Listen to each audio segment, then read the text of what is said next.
नमस्कार, हेल्थ गुरु में स्वागत है आप सभी का। मैं हूं आपके साथ ज्योति सिंह। हर शारीरिक कष्ट अपने आप में काफी तकलीफदेह होता है, लेकिन ऑर्थराइटिस में हमारा चलना फिरना, हमारे रूटीन के काम करना भी मुश्किल हो जाता है। आज हम ऑर्थराइटिस पर चर्चा करेंगे और आपको बताएंगे कि आप ऑर्थराइटिस से कैसे बच सकते हैं और जो लोग इस समस्या से जूझ रहे हैं उन्हें क्या करना चाहिए ताकि वो पहले की तरह ही अपना जीवन जी सकें। तो चलिए शुरू करते हैं हमारा आज का कार्यक्रम।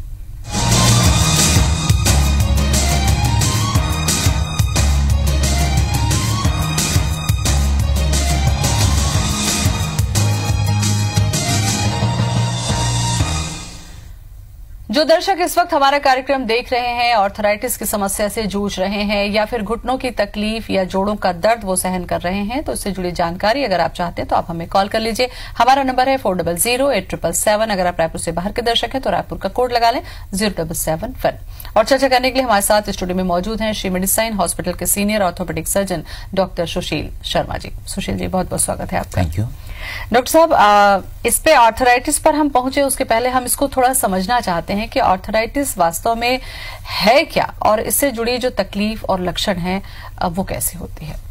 देखिए, ऑर्थराइटिस एक ऐसी बीमारी है जो हर किसी को होती है। जैसे आपने कैटरेक्ट मोतियाबिंद के बारे में सुना होगा, हर किसी के व्यक्ति में एक समय के बाद आंखों में चेंजेस होते हैं, मोतियाबिंद होते हैं। वैसे ही हर किसी व्यक्ति के घुटने घिसते हैं, खराब होते हैं। बेसिकली अर्थराइटिस कई प्रकार की होती है, लेकिन जो हम अभी चर्चा कर रहे हैं वो मेनली हम ऑस्टियोआर्थराइटिस की चर्चा कर रहे हैं, जो कि एक उम्र दराज बीमारी है। हर किसी व्यक्ति को एक उम्र के बाद होती है। अगर आप फोकस कर सकें तो मेरे पास एक बहुत अच्छा सा मॉडल है, मैं उसके माध्यम से समझाना चाहूंगा दर्शक को, तो काफी इजी हो जाएगा। तो मैं ये पहला ये जोड़ देखूं तो हर किसी व्यक्ति के जोड़ के सिरों में हड्डियां रहती हैं, 2 हड्डियां हैं, वो मिलकर एक जोड़ बनाती हैं, या 3 हड्डियां भी हो सकती हैं। जोड़ों के सिरे में एक आर्टिकुलर कार्टिलेज होती है। आर्टिकुलर कार्टिलेज एक टफेस्ट स्ट्रक्चर होता है और उसके चारों ओर एक कैप्सूल होता है और एक साइनिवल फ्लूइड होता है। जो साइनिवल फ्लूइड होता है वो एक लुब्रिकेशन का काम करता है और जो स्मूथ कार्टिलेज जो होती है एक स्मूथ ग्लाइडिंग मूवमेंट प्रोवाइड करती है। तो एक स्वस्थ व्यक्ति की हड्डियां जो है स्मूथ है, आर्टिकुलर कार्टिलेज बिल्कुल स्वस्थ है। लेकिन अगर किसी कारणवश, चाहे उम्र के कारण हो या कुछ पैथोलॉजिकल कंडीशन जैसे कि रूमेटॉइड अर्थराइटिस है, कभी जोड़ में चोट लग गई हो या किसी अन्य के कारण से अगर वो जोड़ डैमेज हुए हैं तो वो आर्टिकुलर कार्टिलेज धीरे धीरे डैमेज होने लगती है। और डैमेज होने के साथ साथ अगर हम सही समय में इसका ट्रीटमेंट ना करें, हम ध्यान ना दें, तो कार्टिलेज डैमेज होते होते उसके सारे सिरे डैमेज हो जाते हैं। उसके जस्ट नीचे बोन होती है, धीरे धीरे बोन डैमेज होने लगती है और इस प्रकार से मरीज चलने में असमर्थ होता है। जब भी ये स्थिति होती है तो बहुत सारे इन्फ्लेमेटरी सब्सटेंस जोड़ों में जमा हो जाते हैं, जो हमारे ब्लड में रहते हैं। इन्फ्लेमेटरी सब्सटेंस जो नॉर्मल साइनिवल फ्लूइड में नहीं होते हैं। तो ये इन्फ्लेमेटरी सब्सटेंस जो होते हैं वो सूजन का काम करते हैं, वो दर्द पैदा करते हैं और मरीज को चलने में परेशानी होने लगती है। और अगर ये स्थिति को हम सही समय में नहीं रोकें तो ये डैमेज बढ़ते बढ़ते विकृति का रूप धारण कर लेता है।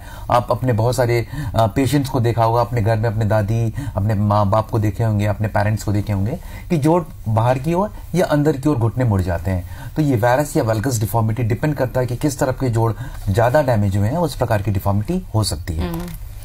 बहुत अच्छे से आपने बताया डॉक्टर साहब। अब चूंकि आपने इसको कहा कि एक एज फैक्टर या फिर किसी एक्सीडेंट या इसकी वजह से होता है, तो सबसे पहला सवाल तो मैं यही कहूंगी कि कितने प्रकार के ऑर्थराइटिस होते हैं और अगर एज से रिलेटेड है तो क्या बढ़ती उम्र तक पहुंचने से पहले क्या कुछ हम ऐसा करें कि इसके प्रभाव को कम किया जा सके अगर रोका नहीं जा सकता तो। Very intelligent question. देखिए, अर्थराइटिस में भी मोर देन 100 प्रकार की अर्थराइटिस होती हैं।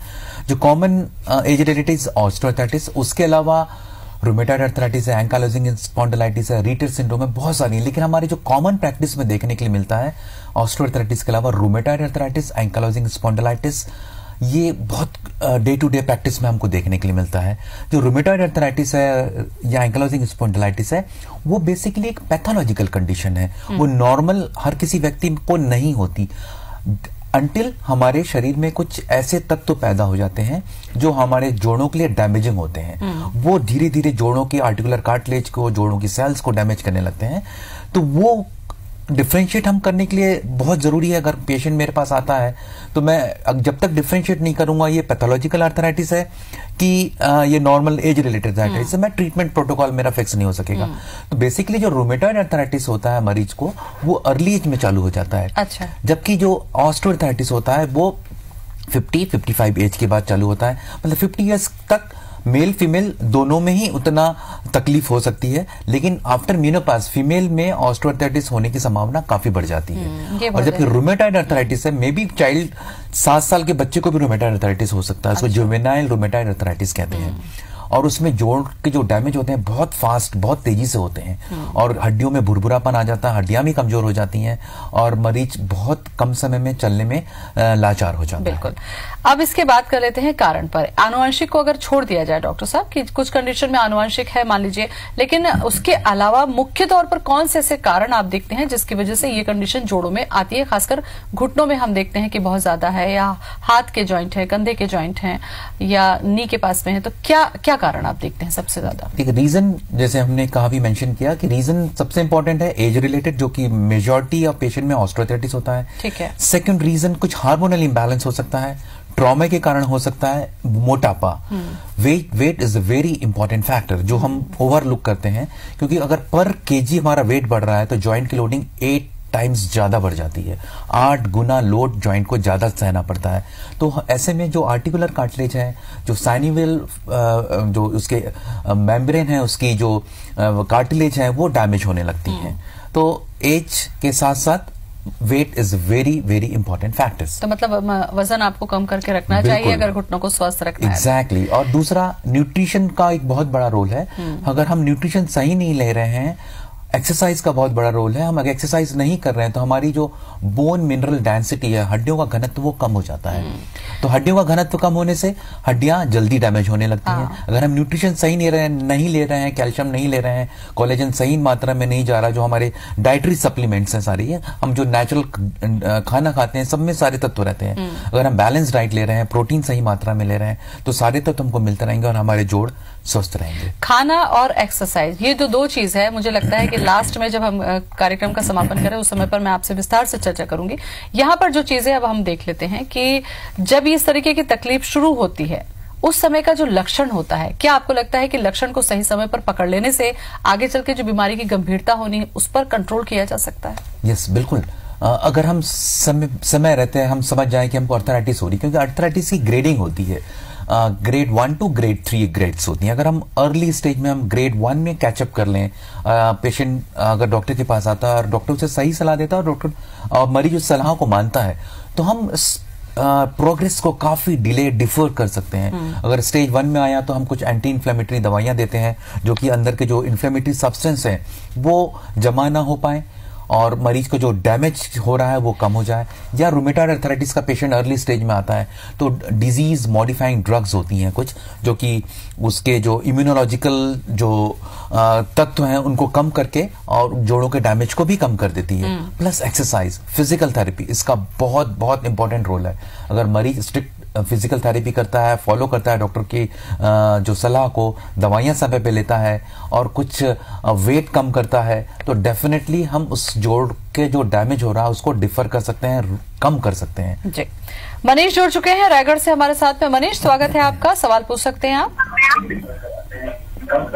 मैम बस मैं ये पूछना चाहता था, मुझे बोले बोले बोले, हम सुन रहे हैं, टीवी की आवाज से ना सुने। मैम बस मैं ये पूछना चाहता था कि मैं अभी 17 साल के एज का हूँ और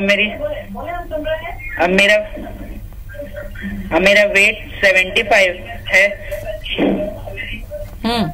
समस्या क्या है? मेरा वेट 75 है। मनीष, आप अपनी टीवी की आवाज कम कर लें। यस।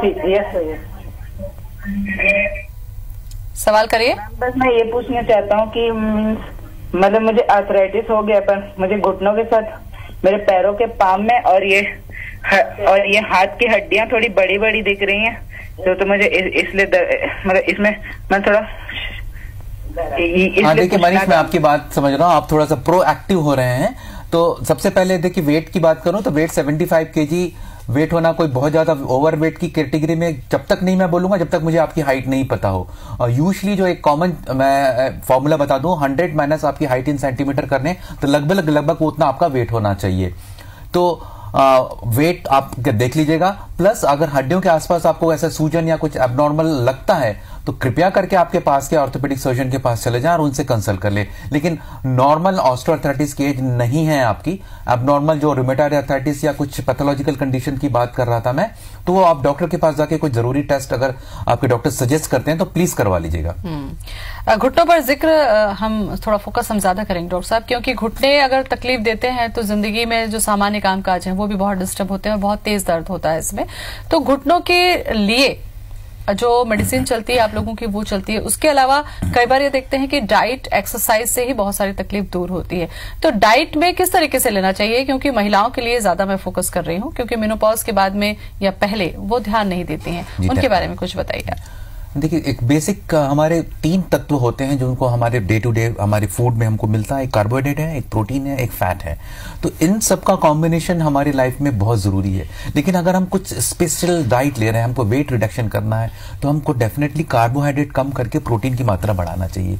और एक सेकंड बहुत इंपॉर्टेंट चीज मैं अपने दर्शक को बस आईबीसी के माध्यम से बताना चाहूंगा कि कोई भी चीज जो रिफाइंड चीज है, चाहे वो रिफाइंड फ्लावर हो जो मैदा बोलते हैं, चाहे रिफाइंड शुगर हो जो व्हाइट शुगर हम खाते हैं, या रिफाइंड राइस जो व्हाइट राइस खाते हैं, उसको कम करिए। कोई भी चीज जितनी रिफाइंड दिखने में, जितनी सुंदर खाने में, जितनी टेस्टी लगेगी, वो उतनी ही हमारे शरीर के स्वास्थ्य के लिए घातक है।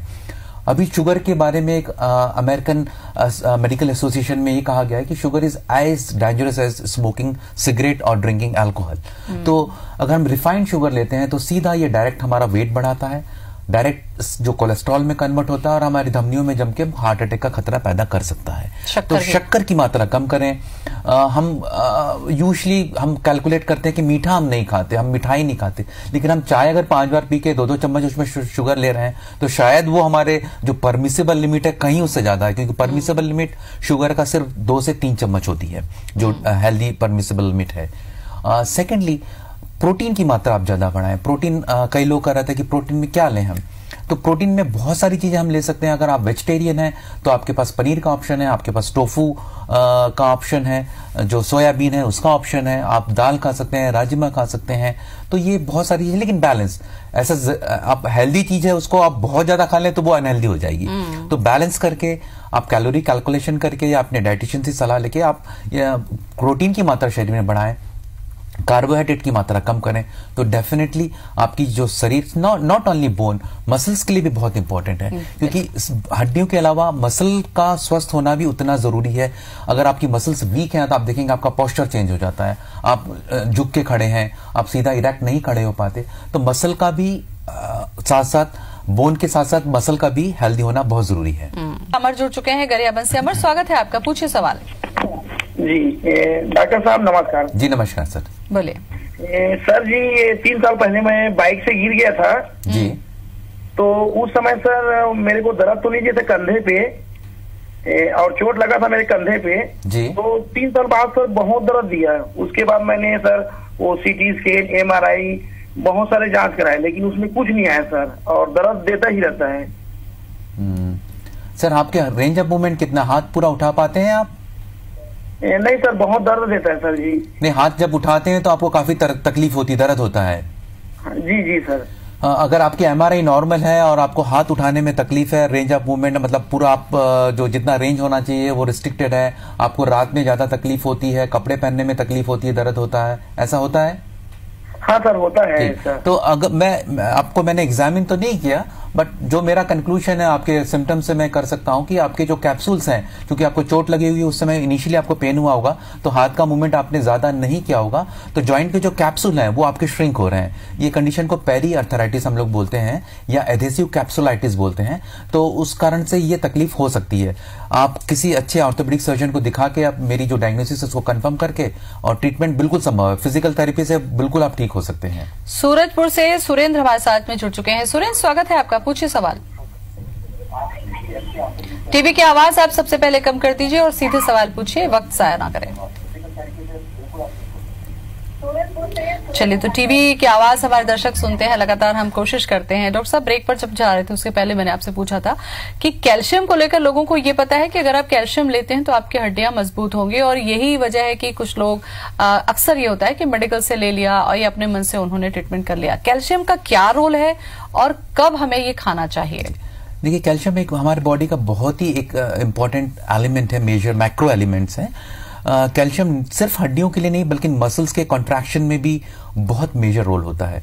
नॉर्मल हमारी डाइट का जो कैल्शियम होता है लगभग डिपेंड करता है कि हम किस एज में हैं, मेल है फीमेल है। एक ऑन एन एवरेज 1000 से लेकर 1500 मिलीग्राम तक का हमारा डेली अलावेंस होता है, उतना हमको खाना चाहिए कैल्शियम। हम डायरेक्ट कैल्शियम तो नहीं खाते, लेकिन हम जो फूड लेते हैं, चाहे वो हम राइस ले रहे हैं, दाल ले रहे हैं, हम दूध ले रहे हैं, तो ये कुछ फ्रूट्स ले रहे हैं, सभी में कैल्शियम कुछ कुछ मात्रा में होता है। लेकिन जो कैल्शियम रिच डाइट हम बात करूं तो फ्रूट्स है, मिल्क है, पोल्ट्री प्रोडक्ट्स हैं, ये काफी कैल्शियम रिच डाइट होती है। और कैल्शियम के साथ साथ एक और बहुत इंपॉर्टेंट चीज होती है विटामिन D3। विटामिन D3 जो होता है वो act as a carrier to absorb vitamin या कैल्शियम फ्रॉम द इंटेस्टाइन। अगर विटामिन D3 कम मात्रा में है या डेफिशिएंट है तो कैल्शियम का एब्जॉर्प्शन नहीं हो पाएगा, और उस चीज को हम काफी नेग्लेक्ट करते हैं। और मैंने ये अपनी प्रैक्टिस में देखा है, लगभग 99% लोगों को विटामिन डी की कमी होती है, क्योंकि विटामिन डी हमारे शरीर में सिंथेसाइज होता है, लेकिन पर्टिकुलर वेवलेंथ की सन जब एक्सपोज होंगे, हमारी स्किन एक्सपोज होगी, तभी हम विटामिन डी सिंथेसाइज कर पाएंगे। लेकिन हमारे कपड़े इतने फुल रहते हैं, ऑलमोस्ट हमारे सिर्फ हाथ ही एक्सपोज रहते हैं, और उस वेवलेंथ की लाइट में एक्सपोज होने के लिए पर्टिकुलर समय में हमको धूप में जाना होगा। तो विटामिन डी की डेफिशिएंसी बहुत कॉमन है। तो प्लीज आप विटामिन डी का टेस्ट करवा लें, अगर कम है तो विटामिन डी की सिंपल सी डोज रहती है, वीकली लेके आप उसको दूर कर लें। बिल्कुल। प्रियांश जुड़ चुके हैं नरसिंहपुर से। प्रियांश, स्वागत है आपका, सवाल पूछ लीजिए। यस मैम, ये मैं पूछना चाह रहा था आपसे कि ये मेरी जो घुटने की बोन्स है उस पर मैं गिर चुका हूँ एक बार, तो जी बोलिए सर, सुन रहा हूँ। सर मैं ये पूछना चाह रहा था कि ये घुटने की बोन्स दर्द करती है, तो उसमें मैंने फिजियोथेरेपी जो करवा चुका हूँ, बट डॉक्टर की सलाह पर उसमें मेरे को कोई आराम नहीं है। सर उम्र कितनी है आपकी? मेरी उम्र है 20। अच्छा, तो बहुत यंग है आप। और घुटने में अगर दर्द हो रहा, कभी चोट तो नहीं आई थी आपको? स्पोर्ट्स कुछ करते हैं आप? हाँ, फुटबॉल या कुछ? गिर चुका हूँ। ओके, तो अगर आप गिर चुके हैं और एक्सरसाइज करने के बाद भी दर्द कम नहीं हो रहा, तो आप किसी ऑर्थोपेडिक सर्जन को दिखा के एक MRI टेस्ट करवा लीजिए। तो हो सकता है आपके अंदर जो मेनिस्कस है उसमें कुछ डैमेज हो, या लिगामेंट है उसमें डैमेज हो। तो प्लीज आप ऑर्थोपेडिक सर्जन की सलाह के अनुसार एक MRI जरूर करवा लें, अगर आपको सारे ट्रीटमेंट के बाद भी आराम नहीं मिल रहा है तो। दीपक जुड़ चुके हैं अनूपपुर से। दीपक, स्वागत है आपका, बताएं क्या सवाल है? मैडम मैं ये बोलना चाहता हूँ, मैं 6-7 साल पहले, हेलो हाँ जी सुन रहा हूँ सर, बोलिए। सर ये मैं बोलना चाहता हूँ, मेरा एक्सीडेंट हो 6-7 साल पहले। 6-7 साल पहले? 6-7 साल पहले। क्या हुआ था?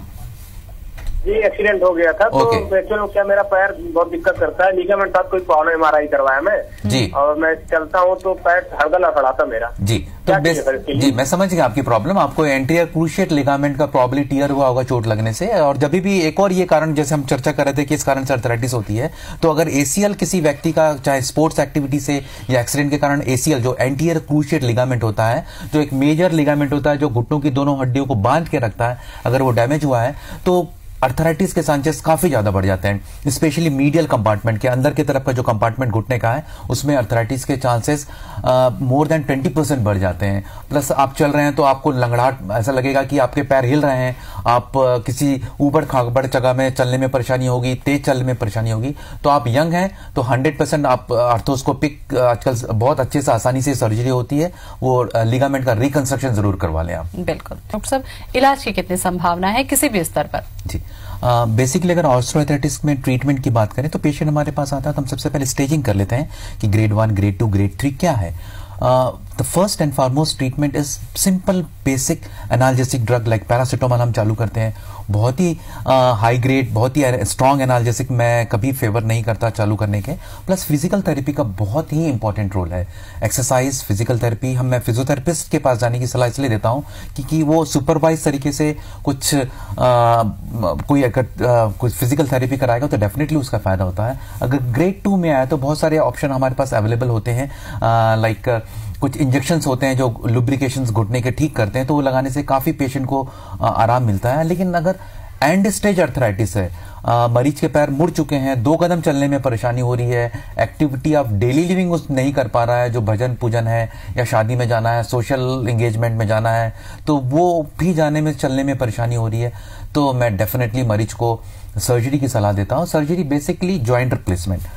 लोगों में भय रहता है कि मेरे घुटने की सर्जरी होगी, मैं जो अभी चल पाता था वो भी नहीं चल पाऊंगा। ये कॉमन क्वेश्चन होता है, लेकिन मेरे पास बहुत सारे टेस्टिमनी है, बहुत सारे वीडियोस हैं जो मैं दिखाता हूँ अपने पेशेंट्स के कि देखिए पहले ये स्थिति में थे, ऑपरेशन के बाद ये डे 1 से मेरे पेशेंट चलने चालू हो जाते हैं। आज सुबह ऑपरेशन हुआ तो शाम को हम चलना चालू करवा देते हैं। प्रिसाइजली अगर एक और इसमें एडवांसमेंट आया है सर्जरी में, अगर एक ही कंपार्टमेंट उसका खराब हुआ मरीज का, मीडियल कंपार्टमेंट जैसे, तो हम सिर्फ मीडियल कंपार्टमेंट को रीसरफेस करते हैं ताकि वो दूसरा कंपार्टमेंट जो नेचुरल रहे वो ज्यादा समय तक काम करे। प्लस जो आज जॉइंट रिप्लेसमेंट सर्जरी हम कर रहे हैं मेडिशाइन हॉस्पिटल में, वो नेविगेशन असिस्टेड कर रहे हैं। नेविगेशन असिस्टेड सर्जरी करने से हमको बहुत ही अच्छा प्रिसीजन मिलता है, एक आइडिया मिल जाता है कि मरीज के घुटने की संरचना कैसी है, क्योंकि हर व्यक्ति के घुटने की संरचना अलग अलग होती है। उस नेविगेशन मशीन के माध्यम से मुझे पता चल जाता है कि इस पर्टिकुलर मरीज को कितनी डिफॉर्मिटीज है, मुझे कितना करेक्शन करना है, मैं जो आर्टिफिशियल जॉइंट लगा रहा हूं उसका एग्जैक्ट अलाइनमेंट है कि नहीं, क्योंकि अगर 3 डिग्री से भी ज्यादा अगर थोड़ा भी माल अलाइन हुआ तो घुटना 2 से 3 साल बाद फेल हो जाएगा वो। और रिवीजन सर्जरी जो है वो बहुत महंगी होती है, डिफिकल्ट सर्जरीज होती है। तो चलिए, तो तमाम संभावनाओं पर आज हमने चर्चा की, बहुत महत्वपूर्ण जानकारी आपने दी, बहुत बहुत धन्यवाद आपका। Thank you. और इसी के साथ हमारे खास कार्यक्रम में आज बस इतना ही। मुझे भी दें इजाजत। नमस्कार।